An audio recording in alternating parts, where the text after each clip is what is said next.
வாப்பா என்று அன்போடு அழைக்கும் பெருந்தகை. என்னிடத்தில் அவர் பேசிக் கொண்டிருந்த பொழுது தொலைபேசியில் தொடர்பு கொண்டு வீட்டுக்கு வா என்று அழைத்தார். உங்க வீடு மாத்திட்டீங்களே பெசன் நகர்ல இருந்து, இப்ப எங்க இருக்குன்னா கவிஞன் எங்க இருப்பான் அப்படின்னு புரியல. பனையூர்ல இருப்பான், பனையோலைகளில் எழுதக்கூடிய பரம்பரை தானே நம் பரம்பரை அப்படின்னு சொல்லி கூப்பிட்டார்.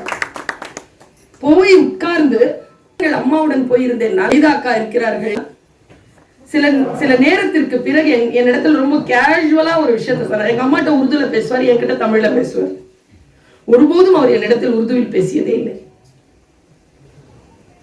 சொன்னார், பர்வீன் சுல்தான், எனக்கு ஒரு ஆசை.